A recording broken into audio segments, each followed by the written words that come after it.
जय Hind. Life times के digital platform पर आप सभी का स्वागत है और मैं हूं आपके साथ स्वाति आर्य। केंद्रीय कर्मचारियों और पेंशनर्स के लिए एक ऐसी खबर सामने आई है जो आने वाले महीनों में लाखों परिवारों की जेब पर बड़ा असर डाल सकती है।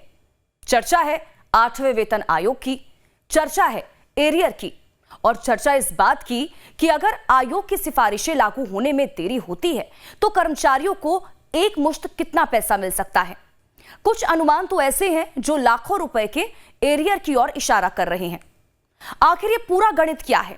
4 महीने का एरियर कितना बन सकता है और किस आधार पर कर्मचारियों की उम्मीदें बढ़ रही हैं? आज के एक्सप्लेनर में हम इसी पर बात करेंगे। जय हिंद। लाइफ टाइम्स के डिजिटल प्लेटफॉर्म पर आप सभी का स्वागत है और मैं हूं आपके साथ स्वाति आर्य। देश भर के करीब करोड़ों केंद्रीय कर्मचारी और पेंशनर्स इस समय 8वें वेतन आयोग की हर गतिविधि पर नजर बनाए हुए है। आयोग लगातार विभिन्न राज्यों में जाकर कर्मचारियों के संगठनों, विभागों और अन्य हितधारकों से सुझाव ले रहा है। हाल ही में आयोग ने अपनी परामर्श प्रक्रिया को और भी तेज किया है, जिससे यह संकेत मिल रहा है कि वेतन और पेंशन से जुड़ी बड़ी सिफारिशों पर काम तेजी से आगे बढ़ रहा है। अब सबसे बड़ा सवाल है कि एरियर मिलेगा कैसे।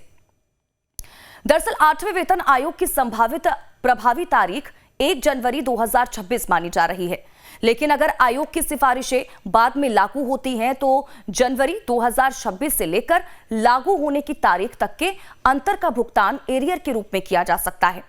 यही वजह है कि कर्मचारी इस समय वेतन वृद्धि से ज्यादा एरियर की संभावनाओं पर चर्चा कर रहे हैं। सरल भाषा में समझते हैं तो एरियर का फॉर्मूला है नई सैलरी और पुरानी सैलरी के बीच का मासिक अंतर गुणा जितने महीने की देरी। यानी अगर किसी कर्मचारी की नई बेसिक सैलरी पुरानी बेसिक सैलरी से 20,000 रुपए ज्यादा बनती है और लागू होने में 4 महीने की देरी होती है तो केवल बेसिक के हिसाब से लगभग 80,000 रुपए का एरियर बन सकता है। हालांकि अंतिम राशि में कई अन्य तत्व भी शामिल हो सकते हैं। अब बात करते हैं उस गणित की जिसने कर्मचारियों के बीच उत्साह को बढ़ा दिया है। देखिए, उदाहरण के तौर पर लेवल 6 के कर्मचारी की मौजूदा बेसिक सैलरी 35,400 रुपए मानी जाए और यदि फिटमेंट फैक्टर 2.0 रखा जाता है तो संशोधित बेसिक 70,800 रुपए तक पहुंच सकती है। यदि फिटमेंट फैक्टर 2.57 तक जाता है तो बेसिक सैलरी करीब 90,978 रुपए तक पहुंचने का अनुमान लगाया जा रहा है। यानी मासिक बढ़ोतरी 35,000 रुपए से लेकर 55,000 रुपए तक से ज्यादा हो सकती है। अब यहीं से शुरू होता है एरियर का बड़ा खेल।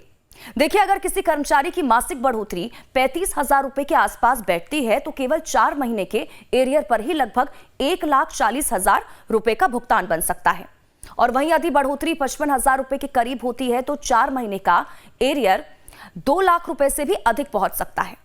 हालांकि यह केवल अनुमानित गणना है और वास्तविक राशि फिटमेंट फैक्टर, भत्तों और सरकार के अंतिम फैसले पर निर्भर करेगी। अब दिलचस्प बात यह है कि अभी तक सरकार या आयोग की ओर से फिटमेंट फैक्टर पर कोई अंतिम घोषणा नहीं की गई है। अलग अलग कर्मचारी संगठन 2.0 से लेकर 3.0 या उससे अधिक फिटमेंट फैक्टर की मांग कर रही हैं, क्योंकि जितना अधिक फिटमेंट फैक्टर होगा उतनी ही ज्यादा वेतन वृद्धि और उतना ही बड़ा एरियर बन सकता है। तो वहीं देखिए, दूसरी तरफ कर्मचारियों के मन में एक चिंता भी है। अगर आयोग की रिपोर्ट में ज्यादा देरी होती है और सरकार एरियर की गणना को लेकर अलग रुख अपनाती है तो कुछ लाभ प्रभावित हो सकते हैं और इसी वजह से कर्मचारी संगठन लगातार ये मांग कर रहे हैं कि प्रभावी तारीख से पूरा बकाया भुगतान सुनिश्चित किया जाए। पेंशनर्स के लिए भी ये खबर बेहद ही अहम है, क्योंकि वेतन आयोग की सिफारिशें केवल कर्मचारियों तक सीमित नहीं रहती बल्कि पेंशन और पारिवारिक पेंशन पर भी असर डालती है। यदि संशोधित पेंशन लागू होने में देरी होती है तो पेंशनर्स को भी एरियर का लाभ मिल सकता है। फिलहाल सबसे महत्वपूर्ण बात यह है कि एरियर को लेकर जो आंकड़े सामने आ रहे हैं वे संभावित गणनाएं हैं, कोई आधिकारिक घोषणा नहीं। तो वहीं अंतिम तस्वीर आयोग की रिपोर्ट, सरकार की मंजूरी और तय किए जाने वाले फिटमेंट फैक्टर पर निर्भर करेगी।